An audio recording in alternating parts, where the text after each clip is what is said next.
In the thrilling world of espionage and mystery, John Steed and I, Emma Peel, find ourselves entangled in a web of danger and intrigue. From the shadowy driveways of Brigadier Whitehead's house to the puzzling events at the British Venusian Society, every twist leads us deeper into a plot of unexpected turns.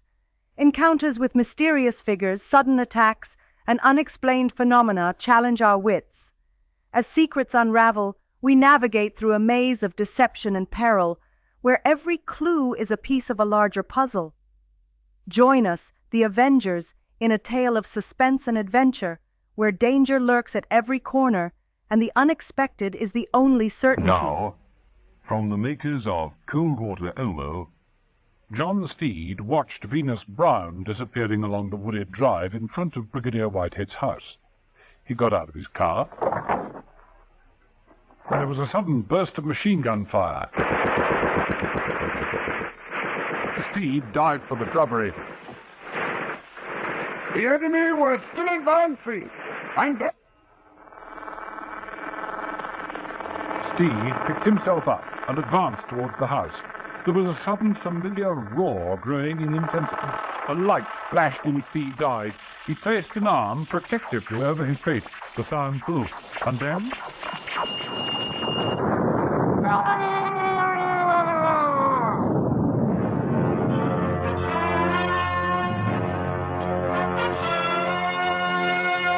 The Avengers.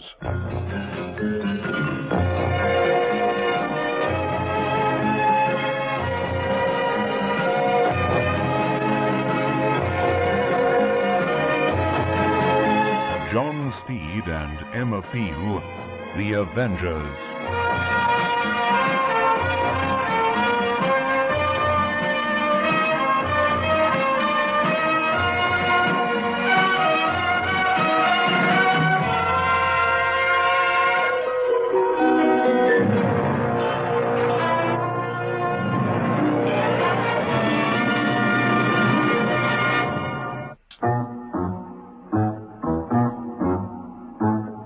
From Venus, with love.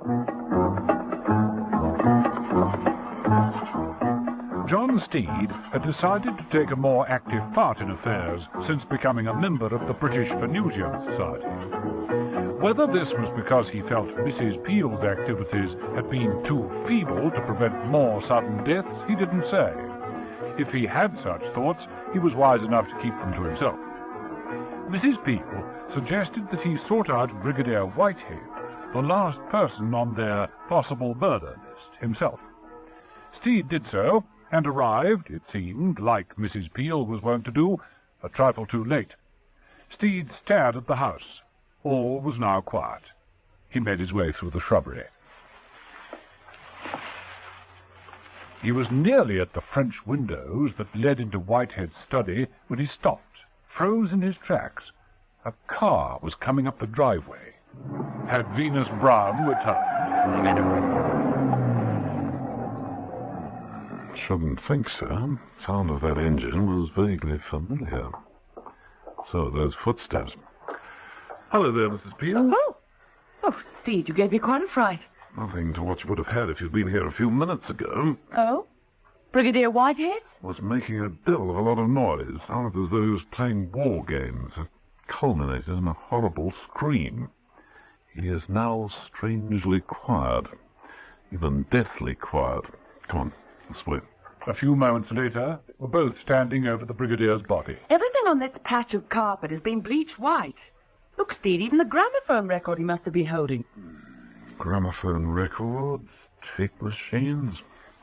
This is what he must have been doing. There were all the sound effects I heard coming from this window. Steed, look, that tape recorder over there in the corner. That seems to have escaped all the trouble. It's still turning. Yes, So it is. Steed walked over and switched it off. It stopped. He pressed the rewind button. It whirled at a fast speed. He then pressed the forward play button and the playback button.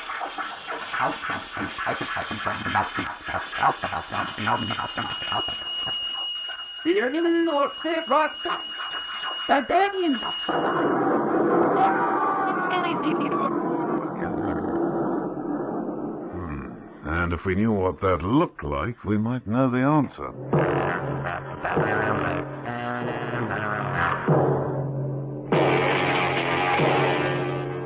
Some while after this, Steed and Mrs. Peel made their way back to the British Venusian Society's offices. This was all new to Mrs. Peel. She accepted Steed's briefing before entering the building. You know what you have to do, Mrs. Peel? Mm-hmm. Play the tapes over to Venus Brown and any other interested member and watch their reaction. If there appears to be any suspicious signs, stick close to Venus and not let her out of my sight. Yes, I think that's what I would do. Yes, I bet you would. Well, I can't go in there. They know me now. Only too well. Where will you be, Steve? Going back to that eccentric Dr. Trimble. He's the only one I know who might be able, inadvertently, to throw more light on this. I wish you wouldn't use phrases like throwing more light. I've had more than enough. I'll ring you, Steve. Goodbye.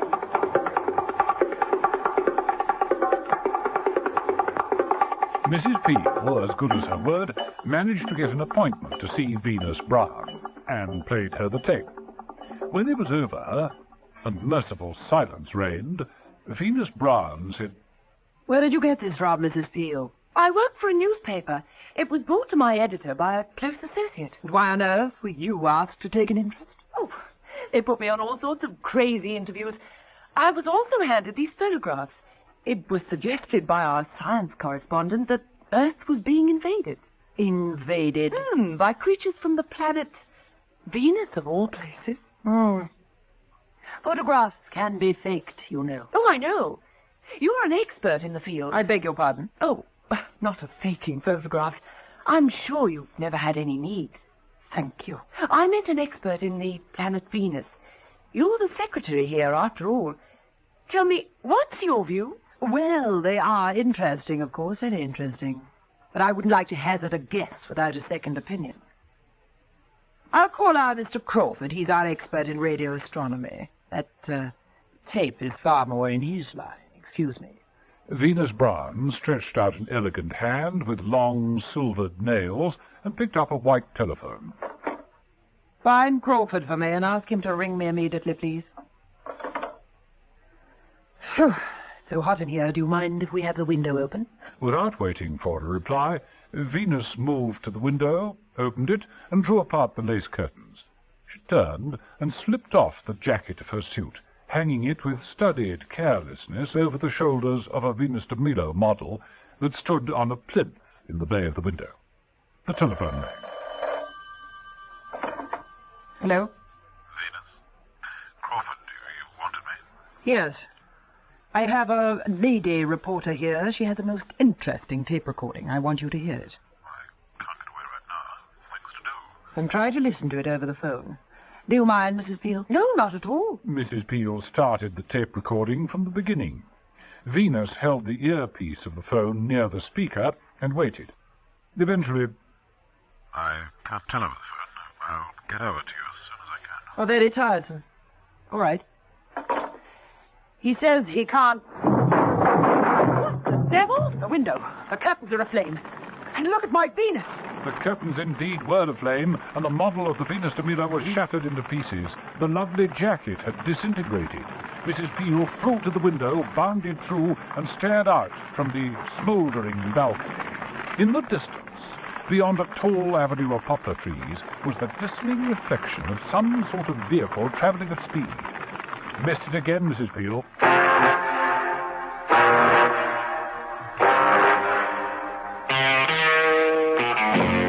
Steed had found Trimble in his surgery and explained a few of the difficulties. You say 5 of our members, Steed? Hadley, Cosgrove, Mansworth, Smith, and Brigadier Whitehead. And according to the message just received from the Society's officers, an attack upon Miss Brown. You've seen the bodies of these men? Appears they died of shock. Hair and clothes bleached white by some intense light. Ah, then I was right. The Venusians are here. Well, nothing's been reported from any of the country's defences. Radar control has picked nothing up. But if, as I've expounded, these beings are composed of gas, then they'd never be detected. They could travel through our atmosphere in a completely different way. They could travel with the speed of light itself. Using some kind of extraterrestrial vehicle? An unidentified object? Possibly. Yes. Well, thank you for your opinions, Dr. Primble. I must go now. See, I'm on duty at Cosgrove Observatory tonight, and with things heating up like this, well, I just don't want to miss a thing. Bye.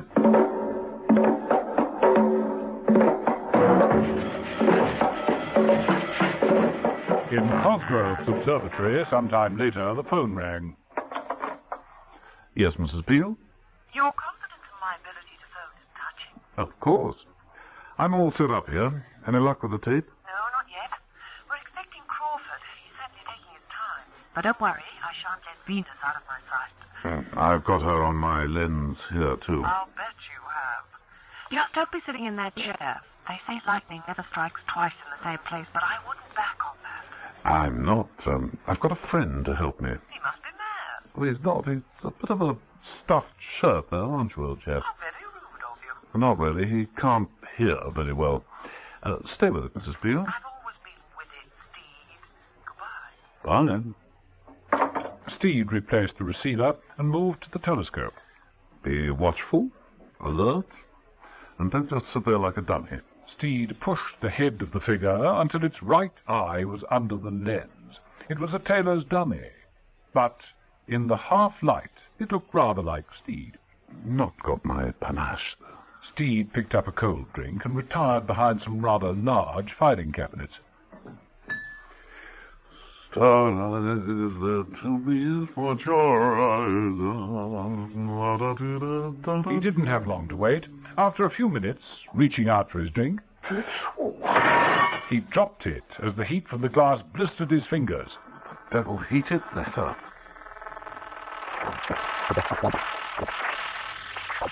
Steed crouched behind the cabinet, touched his ears and closed his eyes tightly as the sound and the brightness that flooded the observatory reached its peak.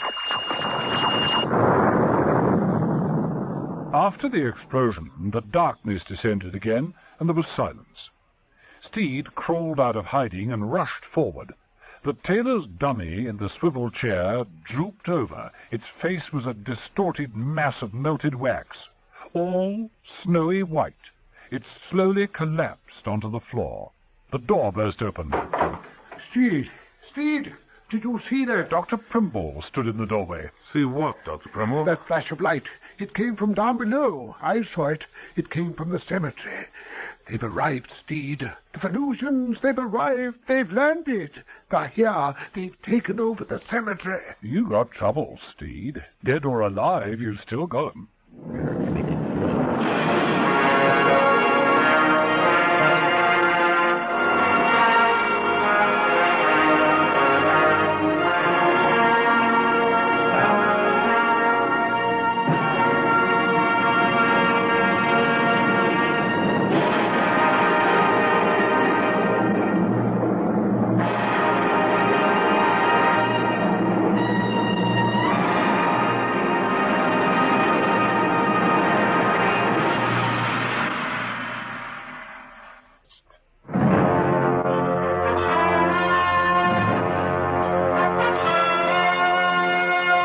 The Avengers.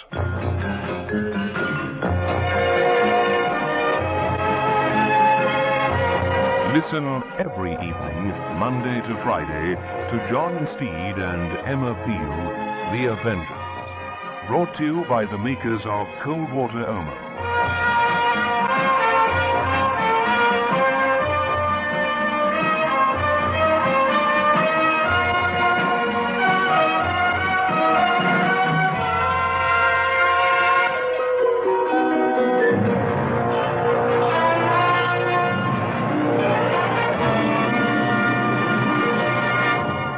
In our most perilous adventure yet, John Steed and I face a chilling threat from beyond.